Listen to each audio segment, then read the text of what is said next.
soo dhawaada daawadayaal galab wanaagsan qodobada xiisaha leh aad galabnimadan aad halkan ku daawan doontaan haddii ay baraali laga helana waxaa ka mid noqonaya ciidamada Besha Ciise ayaa dagaal culus waxay ku qaadeen Samaron xiisad dagaal oo halkaasi ka jirto iyadoona dhaawacyo iyo dhimasho halkaasi laga soo warinaya xaaladda guud ayaan saaxiib yaal halkan idin kula wadaagi doonaa sidoo kale qodobada kale ee xiisaha leh aad halkan ku daawan doontaan waxaa ka mid noqonaya laba askari oo ka tirsanaa ciidamada Somaliland oo ay gacanta ku dhigeen Besha Ciise iyagoona ay soo bandhigeen haddaba maxay ahaayeen askartan ay gacanta ku dhigeen ciisuhu oo kula wadaagaya saaxiib yaal qodobada kale ee xiisaha leh aad galabnimadan aad halkan ku daawan doontaan haddii ay baraali laga helan waxaa ka mid noqonaya xaaladda gobolka Awdal oo faraha ka sii baxaysa kadib dhowrkii maalmood ee u dambeeyay dagaal beeleedyo oo si weyn halkaasi mar kale uga qarxay oo u dhaxeeyo ciisuhu iyo Samaronka qodobadaas iyo kuwa kale oo aan idin qarinayo ayaad saaxiib yaal halkan ku daawan doontaan soo dhawaada aniga waxaan ahay Abdiraxmaan Lisbon halkan aad iga daawanaysaan waa kanalkayga Macaash Media haddii aad markuu ugu horeysay fadlan kanalkan rukumo oo subscribe dheh muuqaalkan aad daawanaysidna la garaysiin shirkadda saaxiibada la wadaag ka mid noqo saaxiibada cusub ee nagu soo biiraya si aan u gaarno 10,000 oo subscribe sidoo kale muuqaalkan la garay like tameler ay muuqaalka gaarsiisay mahadsanidin hagaag aynu ku bilowno ciidamada Besha Ciise ayaana dagaal toos ah waxa ay ku qaadeen Besha Samaron xaalad halis ah oo markaa laga soo warinaya gobolka Awdal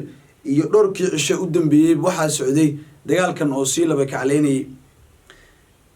ciidamada Besha Ciise waxay hadda diyaar u yihiin in ay qayb lixaad ay ka qaataan deegaano dhowr ah oo ay markaa hore u haysteen inay si xijistaan ciidamadana ay markaasi gabi ahaanba ay halkaasi ka saaraan Besha Ciise waxa ay markaasi doonayaan in ay Samaronku ay ka adkaadaan tuulooyinka Sheekh Cabdiqaadir waa anraade tuulada Xasan waa tuulada la yiraahdo Cabdiqaadir iyo sidoo kale tuulada kale la yiraahdo xariirad meel u dhow oo markaasi iyana tuulo ah ayaa halkaasi lagu wada dagaalamaya dagaal toos ah ayaana markaas saakay waxa uu ku dhaxmaray ciidamadan Besha Ciise iyo waliba sidoo kale maleeshiyada Besha Samaron iyo beelaha Gadabursi oo si weyn isku biirsanaya tan iyo markii dagaalkan uu mar kale dib u soo rabo oo markaasi u soo laba celiyay waxa ay noqotay mid aan waxba la isku reeban hubka noocyadiisa kala duwan la isku maartay weedaarsaday xaaladda hadda guud aad ay u kacsan tahay lagama sheekeyn karo oo waxa ka jirto cabsi aad u xoog badan dadka deegaanka durbub waxa ay bilaabeen oo maartay magaalada xariirad joogay gabi ahaan inay isaga barakacaan si la mid ah tuulooyinka iyo maartay qaybo ka mid ah tuuliyaashaasna waa laga barakacay oo tan iyo dagaalkii mar kale uu dib u soo laba kacliyay gobolka Awdal xaaladiisa aad ay u kacsan tahay marka loo fiiriyo dagaalkan oo uu sii daba dheeraanayo tan iyo markii dagaalkan uu bilowday xaaladda hadda waa mid aad u kacsan waxaase laga dhowrsigayaa in saacadaha soo socdo isbedel xoogan laga dareemo tan iyo markii dagaalkan uu bilowday ciidamada Besha Ciise waxa ay diidan yihiin gabi ahaanba in ay Samaronku uu hor istaagnaado iyagoona ay rabaan in hadda wixii ka bilowdo ay iska horleexiyaan tani waxa ay noqonaysaa in dagaalkan uu noqdo mid ka mid ah dagaal beeleedyadii ugu waqtiga dheer ah geeyga Soomaaliyeed halkaasi ka dhac ciisuhu mar walba waxay u ordayaan sidii ay isaga dhicin lahaayeen Samaronka si la midana waxay rabaan inay iska dhiciyaan balse laakiin labadoodaba haddii heshiiyaan waxay faa'iido u heleen Somaliland maxaa yeelay haddii Somaliland labadan beelood ay heshiiyaan waxa ay noqon karaan kuwa ood wadaag ah oo wax walba isku fahmi kara iyagoona maamul u gooni ah ay sameeysan karaan sidoo kalena taageero baaxad ay ka heli karaan dawladda Soomaaliya balse waxyaabahaas iyo idil ayay diidan yihiin inay helaan ama maartay in ay soo dhawaansho ay dhacdo inkastoo ay leeyihiin waxa rabnaa in dagaal beeleedyada halkan ka socdo Awdal Silil iyo qaybo ka mid ah Burliwaxle Durdur iyo qaybo ka mid ah ay diidan yihiin iyo lughaayaba dhamaantooda banaanka Borama waxyaabahaas iyo idil dagaalada ka socdaan waxa iska dhigayaan dad u socdo sidii ay nabad ay kiish maartay ka shaqeynayaan laakiin waa waxba kuma jiraan Somaliland iyada dagaalkan waxa ay tahay mid si weyn ay maartay ay u campaign gareynayso iyadoona mar walba ay soo hadal qaado dagaalkan ay ku soo lifaaqdo Jabuti oo ay ku eedeeyaan in dhankooda ay baasho ay kaga imaanayso oo beelahan inay si dagaalaan ay si daba dheeraanayso sidoo kalena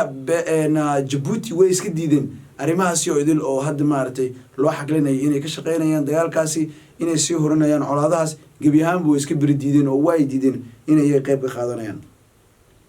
qodobka kale xiga haddii aan fiirino laba askari oo ka tirsanaa Somaliland gacanta lagu dhigay labada nin askarta ah waxay ka tirsanaayeen Somaliland kuwaas oo farxad ka naqday dagaal koobnaa oo shalay ka dhacay banaanka degmada Xariirad iyadoona askartan Somaliland dharka ah ay hadda Ciise gacanta ku soo dhigeen iyagoona sheegeen in dhawaan ay saxaafadda u soo bandhigi doonaan labadan askari ayaa qayb ka mid ah waxaan ay wataan ama markaasi astaantii Somaliland oo ay garbaha ay ugu xiran yihiin sidoo kalena waxa ay iyagu qirteen in ciidamada Somaliland qayb ay ka ahaayeen dagaalkii shalayna ay ku jabeen farxadna ay ku noqdeen tan iyo markii dagaalka uu bilowday ayaana labadaas askari Somaliland gacanta looga dhigay Ciise ayaana hadda gacanta ku hayaan waxaan sheegeen in ay markaasi dirir dhaw ay geen doonaan maadaama xabiis fara badan oo Besha Samaron halkaasi lagu hayo kan kuwana halkaasi lagu biirin doono tan iyo dagaalkan waxa uu noqday mid markaasi aan waxba isku reeban tan iyo markii gooja cadde laga qabsay Somaliland waxa isku daysay in dhankaasi kale ay u jeesato iyadoona ugu dambeyn xaaladdu ay noqotay mid ay faraha ka sii baxayso oo ay xaaladdu